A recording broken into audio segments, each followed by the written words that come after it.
up, guys? Museum Tech here, and I'm giving you my full review of the iPhone 6. And is this iPhone 6 still worth it in 2024? So, first of all, what we're getting is a 720p IPS 60Hz display with LCD unit. And there's actually one fatal flaw on this, and I'll tell you that in one sec. So, also, the one fatal flaw I'm going to tell you that is basically, it has iOS 12, and this phone's really unsupported. Like, you can't even get YouTube on this thing. You can only watch it on the Chrome browser. Like, it's really sad because I'm usually on YouTube most of the time. Like, that's basically where I use my free time on. Like, using this thing for a day was kind of sad, mainly, because I couldn't even last 2 days with this thing. It's really hard to use this thing. Like, I can't even watch YouTube on it, unless I'm on Chrome. And the Chrome browser is really glitchy and laggy. Like, I kind of hated using this thing. But, you know, I'm just telling you if this thing's still worth it in 2024. And, to be honest, I will tell you that in the end of the video. So, this thing has a good camera. And the front-facing camera is not good. It's only 720p, but the real camera is okay. And we're also getting about 350 nits of brightness. So, it's not really bright, but it's viewable outdoors. It's kind of viewable, I'd say. It is fine, because if you just want a phone just to last for you.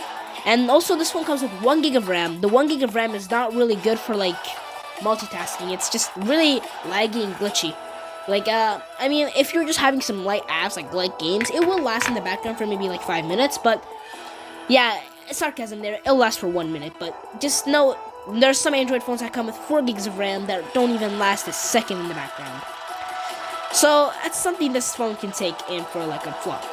But like I said, the camera in it's really good. It comes with a 12-megapixel camera, and like a really good, like, it's a visual experience. You will be able to view all stuff outdoors with this. And this thing comes with 32 gigs of storage and 1 gig of RAM. 32 gigs of storage and 1 gig of RAM. So, 1 gig of RAM is not good these days. So, 32 gigs of storage on this phone is really good for most people. And also about this thing, I need to tell you one more thing, is gaming, you can game on this thing. Just light games, like Subway Surfers, not car games, they will just lag and crash. They will not be a pleasant experience, just tell you that. And the apps do take a while to load up. So, this thing comes, like, it was some lags in Subway Surfers. Like, it's the first time I've ever seen Subway Surfers lag on a device. Like, it only has to be a really underpowered phone for it to lag on a device, which is kind of crazy, to be honest.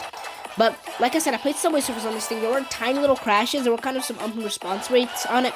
But I've compared this thing to other, like, Android phones, like the iPhone 7, the ZDX on Air, even the Samsung Galaxy A14. Like, I've reviewed many phones, but this one's kind of the worst one I've reviewed. But one overall thing, this thing is nice feel in the hand. Like, I'm able to hold this thing with one hand with no trouble at all. Like, with my Samsung Galaxy A54, like the one I use daily, is really hard just to use with one hand. It's impossible, to be honest. But, this thing, like I said, it's really unsupported. You can't even get YouTube on this thing. It's really bad, to be honest.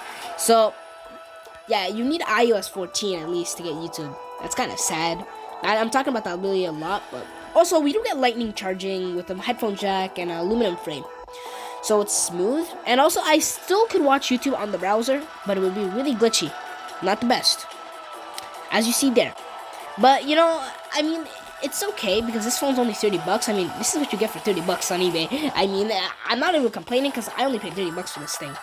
You know, it's just to give you, like a bit of an idea in your head, like, to show you how this thing holds up in 2024.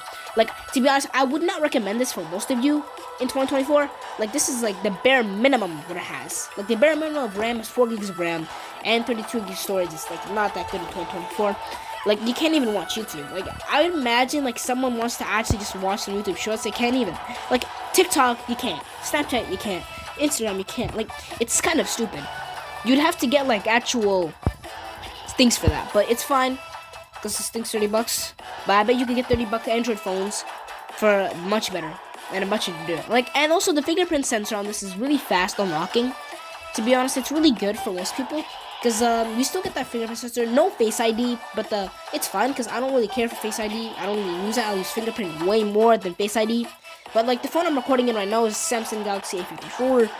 I wish I could give you a review of the 2024, but I can't, don't have something to record with it, but pixels, you can view it in this phone. You can really view pixels on this phone. It's a 720p display. You can view pixels with ease. Like, I'm literally out, I can see pixels. But this thing comes with 60 Hz. 60 Hz is not good, I'll tell you that. Just something to note there. This thing, the battery too, I'm gonna tell you one. So the battery was about not even a day for me. I had to charge this thing at least 3 times a day, just for even small things. Like an hour of screen on time would probably be most for you. And the saddest part is it's only a 720p display. It shouldn't even be taking that much. But everything else on this phone is just choppy. Like when you power on the phone, the thing's gonna be really choppy and laggy. I've even compared it to the iPhone 7. The iPhone 7 is just a much better thing for $10 more. And as like I said, I compared it to another like 8-year-old like phone, and the 8-year-old phone is much better than the 8-year-old iPhone. It's kind of crazy because aren't they meant for like other parts? And the Android is just up it like by so much, and the iPhone takes a while. It's kind of crazy to be honest. But I mean, iPhone isn't really good for like typical giving you the best experience for cheapest prices. So if you enjoy this video, make sure you like, subscribe, and comment. Don't forget that bell notification to know every time I post a video. Bye guys, see you next one.